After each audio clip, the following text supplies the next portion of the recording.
10টা গুণের কথা আল্লাহ রাব্বুল আলামিন বলছেন যে এই 10টা গুণ যারা অর্জন করতে পারবে মহান আল্লাহর পক্ষ থেকে তাদের জন্য ক্ষমার ঘোষণা রয়েছে। আর একবার সুবহানাল্লাহ। আল্লাহ রাব্বুল আলামিন বলছেন ইন্নাল মুসলিমিনা ওয়াল মুসলিমাতি ওয়াল মুমিনিনা ওয়াল মুমিনাতি ওয়াল কানিতিনা ওয়াল কানিতাতি ওয়াস সাদিকিনা ওয়াস সাদিকাতি ওয়াস সাবিরিনা ওয়াস সাবিরাত। আল্লাহু আকবার। আল্লাহ বললেন ইন্নাল মুসলিমিনা ওয়াল মুসলিমাত, নিশ্চয় মুসলমান পুরুষ এবং নারী। 1 নম্বর গুণের কথা আল্লাহ বললেন যে মুসলমান হওয়া লাগবে। এখন মুসলমান কারা? মুসলমানের বাচ্চা কি মুসলমান হয়? মুসলমানের ঘরে জন্ম নিলেই শুধু মুসলমান হওয়া যায় না। আমার বন্ধুগণ, মুসলমান হলো আল্লাহর আইনের সামনে মাথা নত করার নাম মুসলমান। আল্লাহর হুকুম, আল্লাহর আইন, রসুলের আদর্শর কাছে নিজের ব্যক্তিগত আইন, সামাজিক আইন, পারিবারিক আইন, সমস্ত আইন আল্লাহর আইনের সামনে মাথা নত করার নাম হলো মুসলমান। এখন ধরেন আল্লাহর আইন হলো আস-সারিকু ওয়াস-সারিকাতু ফাকতাউ আইদিয়াহুমা, চোর এবং চুরনি যদি ধরা পড়ে হাত কেটে দাও। কথা কার? চোর এবং চুরনি ধরা পড়লে হাত কেটে দাও। আইন কার? আল্লাহর আইন। কিন্তু মানুষের আইন হলো চোর এবং চুরনি যদি ধরা পড়ি, বাংলাদেশের দণ্ডবিধি 379 ধারা অনুযায়ী সর্বোচ্চ 3 বছর কারাদণ্ড দাও। এটা হলো মানব রচিত আইন। তাহলে এই জায়গায় কি আল্লাহর আইন আমরা মানলাম? কথা বলেন, মানলাম? এই আইন যারা বানায়, এই আইন যারা মানে, আদৌ পর্যন্ত তারা মুসলমান হতে পারে? তাহলে আল্লাহর আইন বাদ দিয়া মানব রচিত আইন, আল্লাহর আইন বাদ দিয়া ব্যক্তিগত আইন যারা বানায় তারা মুসলমান হতে পারে নাই। আমার ভাইরা এবারে আসুন, আল্লাহ বলছেন ইয়া আইয়ুহাল্লাযীনা আমানুত্তাকুল্লাহা ওয়া যারু মা বাকিয়া মিনার রিবা ইন কুনতুম মুমিনিন। আল্লাহ বললেন, হে ইমানদারেরা, তোমরা আল্লাহকে ভয় করো আর সমস্ত সুদের বকেয়াগুলো পরিশোধ করে দাও যদি তোমরা ইমানদার হয়ে থাকো। এখন সুদ খাওয়া যাবে না, এটা কার আইন? এলা জোরে কন। সুদ দেওয়া যাবে না, এটা কার বিধান? তাহলে সমাজে এমন অনেক ইমানদার ইমান দাবি করি, কিন্তু সুদের ব্যবসা ছাড়তে পারে নাই। আছে না নাই? সুদ খায় কিন্তু নিজেকে মুসলমান দাবি করে। সুদ খাওয়া আর সুদ দেওয়া দুটোই কিন্তু অপরাধ। সুদ দেওয়া, খাওয়া, সাক্ষী দেওয়া এবং লেখালেখি করা, 4জন ব্যক্তির উপর আল্লাহ নবী সরাসরি লানত ঘোষণা করেছে। সুদের 1টি টাকা যারা খায় 36 বার মায়ের সঙ্গে জিনা করার গুনাহ আমল নামায় লেখা হয়। জোরে কর নাউজুবিল্লাহ। সুদের সর্বোচ্চ খারাপই হলো আল্লাহর সঙ্গে সরাসরি জিহাদ করা, আর সর্বনিম্ন খারাপই হলো আপন মায়ের সঙ্গে জিনা করার গুনাহ, নাউজুবিল্লাহ কর। এমন ভিটামিন খানেওয়ালা সমাজে ব্যক্তি আছে না নাই? এই ব্যক্তিগুলো নামাজও পড়ে, রোজাও করে, দান সদকাও করে, আবার সুদের ব্যবসাও। কথা ঠিক না ঠিক? তাহলে এই সুদ খাওয়া যাবে না। সুদের বকেয়া পরিশোধ করার জন্য কে বললেন? আল্লাহ বললেন। আইনটা কার? আল্লাহর আইনের কাছে যারা মাথা নত করবে না, আল্লাহর হুকুমকে যারা অমান্য করবে, তারা কি আদৌ মুসলমান হতে পারছে? আরে ভাই কথা কমজোরে পারছে?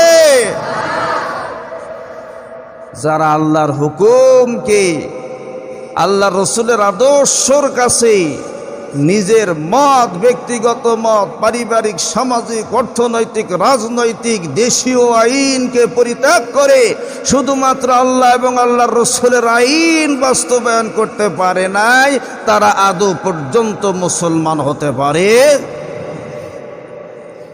আল্লাহ রাব্বুল আলামিন ইব্রাহিম নবীকে বললেন, ইদ ক্বালা লাহু রাব্বুহু আসলিম।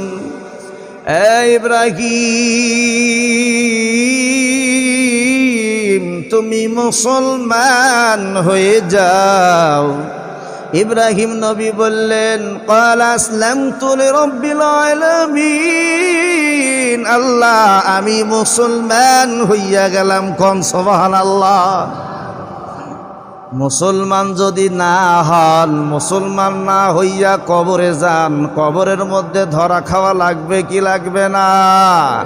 আল্লাহ পাক রব্বুল আলামিন এই কথাও কোরআনে জানাইলেন, ইয়া আইয়ুহাল্লাযীনা আমানু তাকুল্লাহা হাক্কা তুকাতিহি ওয়া লা তামুতুন্না ইল্লা ওয়া আনতুম মুসলিমুন।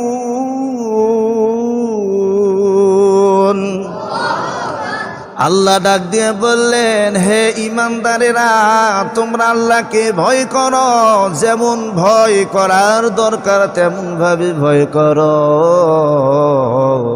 খবরদার আর মুসলমান না হইয়া মৃত্যু বরণ করিও না।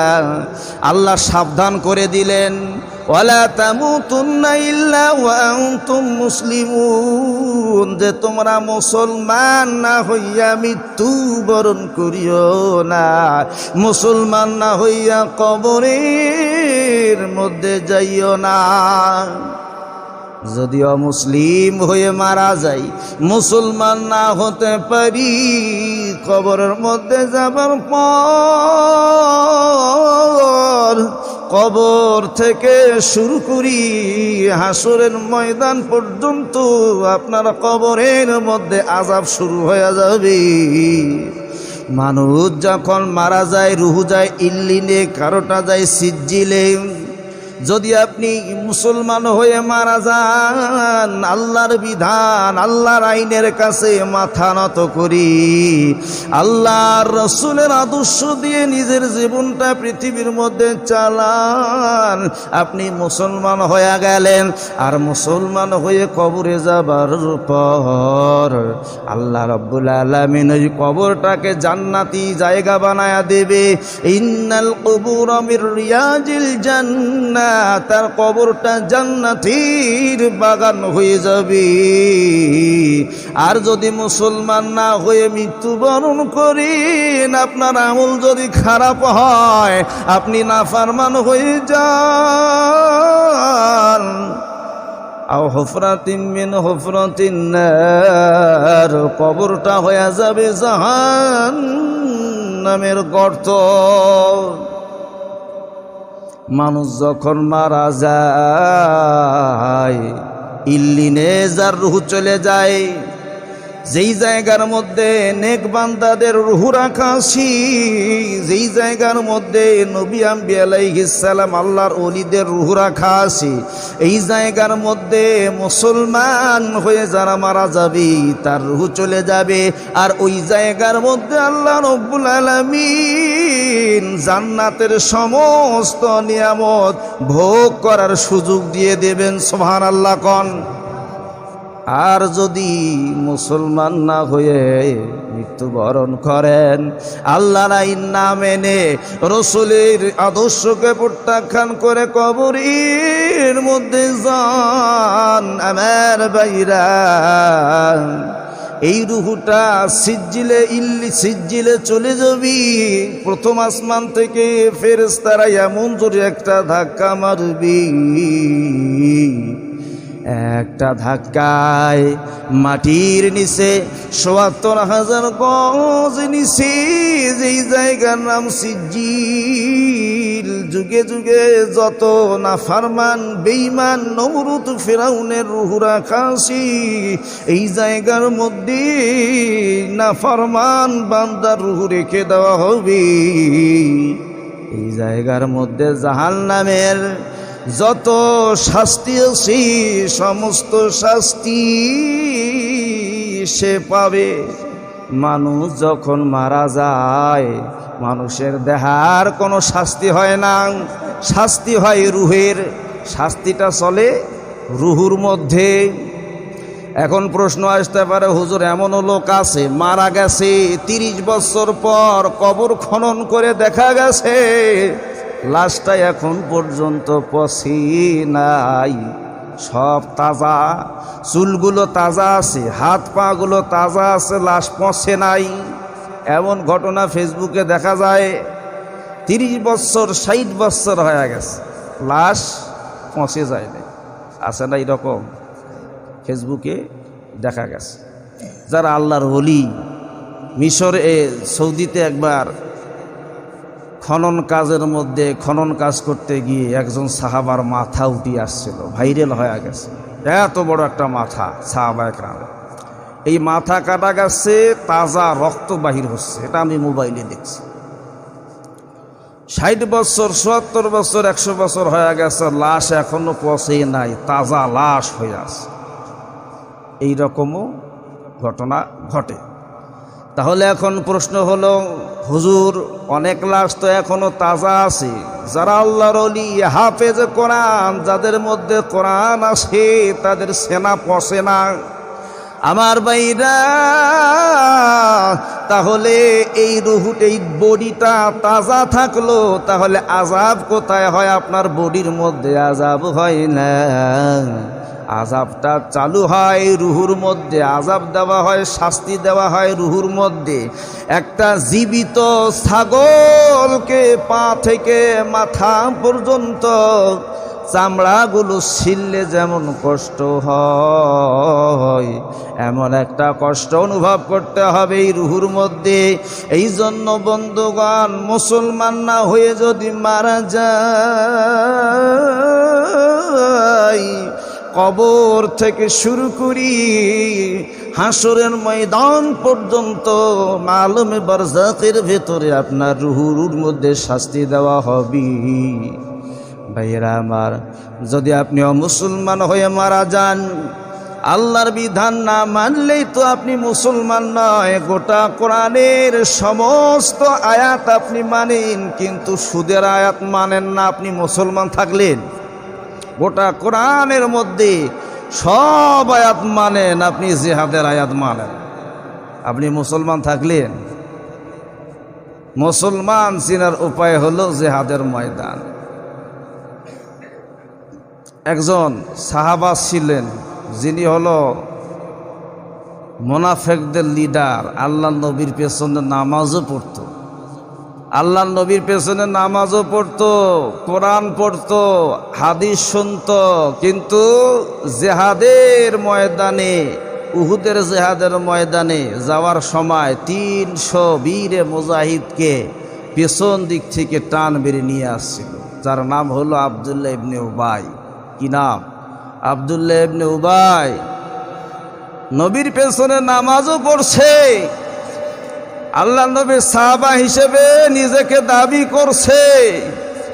যখন উহুদের ময়দানে জিহাদের জন্য ১০০০ সাহাবা নিয়ে আল্লাহ নবী রওনা হলেন, আব্দুল্লাহ ইবনে উবাই বুঝাইতে শুরু করলেন, এই কাফেররা ৩০০০ আসতেছে, তোমরা যদি জিহাদে যাও একটাও জিন্দা ফিরিয়ে আসবা না। এইভাবে বুঝাইতে বুঝাইতে বুঝাইতে 300 সাহাবাকে পেছন দিক থেকে টান মেরে নিয়ে এসেছে। ওই দিন আল্লাহর নবী শিশুর মতন কান্না করেছে। এই আব্দুল্লাহ ইবনে উবাইও নামাজ পড়েছে। তাহলে আপনি নামাজ পড়তেছেন, রোজা রাখতেছেন, দান সদকা করতেছেন, কিন্তু আল্লাহর জমিনে আল্লাহর দ্বীন কায়েমের জন্য জিহাদের আয়াতগুলো আপনি মানলেন না। আপনি কি মুসলমান আদৌ থাকলেন? কারণ সুবিধাবাদী মুসলমান আমরা। কথা বোঝেন নাই? নামাজ পড়বো, এরপরে রোজা রাখবো, হজ করব, জাকাত দেব, মসজিদে সুবহানাল্লাহ সুবহানাল্লাহ পড়বো, তারপরে মসজিদে কিতাবের তালিম করব, কিন্তু আল্লাহর জমিনে আল্লাহর দ্বীন কায়েমের জন্য বুকের তাজা রক্ত দিতে আমরা রাজি নাই। কথা বলেন ঠিক না ব্যাঠি? আমরা হলো কি সুবিধাবাদী মুসলমান। এই মুসলমানিত্ব থাকবে না, অমুসলিম হইয়া কবরের মধ্যে যাইতে হবে। আল্লাহ বলেন, ইয়া আইয়ুহাল্লাযীনা আমানু দুখুলু ফিস-সিলমি কাফা, এই ঈমানদারীরা তোমরা পরিপূর্ণভাবে সিলমুনের মধ্যে প্রবেশ করো। সিলমুন মানে হলো ইসলাম। মুসলমান ঈমানদারদেরকে আল্লাহ বলতেছেন যে তোমরা পরিপূর্ণভাবে ইসলামের মধ্যে প্রবেশ করো। নামাজ, রোজা, হজ, যাকাত সব করলেন, কিন্তু জিহাদ করলেন না। আপনি কি পরিপূর্ণ ইসলামে ঢুকলেন? কথা বলেন, ঢুকলেন কি? ইসলাম হলো পূর্ণাঙ্গ জীবন ব্যবস্থা। একটা মানবেন, একটা মানবেন না। নামাজের আয়াত মানবেন, হজের আয়াত মানবেন, জাকাতের আয়াত মানবেন, কিন্তু আল্লাহ রাস্তায় জিহাদের আয়াত মানবেন না। আপনি কি পরিপূর্ণ মুসলমান হইতে পারলেন? আর পরিপূর্ণ মুসলমান না হইয়া যদি কবরে যাই, ধপিটুনি আছে না নাই? কথা বলেন, আছে না নাই? হাত দিয়ে প্রতিহত করতে চেষ্টা করতে হবে। যদি না সম্ভব হয় তাহলে মুখ দিয়ে, না সম্ভব হয় তাহলে অন্তরে ঘৃণা করতে হবে। এটা হলো দুর্বল ইমানের পরিচয়। আমরা দুর্বল ইমান চাই না শক্ত ইমান চাই? এই জন্য আল্লাহর জমিনে আল্লাহর দ্বীন কায়েমের জন্য প্রাণান্তকার প্রচেষ্টার নাম হলো জিহাদ। আপনি নামাজ রোজা করবেন, কিন্তু জিহাদের আয়াত মানবেন না, আপনি মুসলমান হবেন না। আপনি অমুসলিম হইয়া কবরের মধ্যে আপনাকে যাইতে হবে। কথা ঠিক না বেটি? এই জন্য জিহাদ অর্থই শুধু মারামারি, কাটাকাটি, আন্দোলন না। জিহাদ অর্থ হলো ইসলামের পক্ষে, ইসলামকে টিকাতে গিয়ে সর্বপ্রকারের প্রচেষ্টা করার নাম হলো জিহাদ। আল্লাহ তাআলা আমাদেরকে সবাইকে পরিপূর্ণ মুসলমান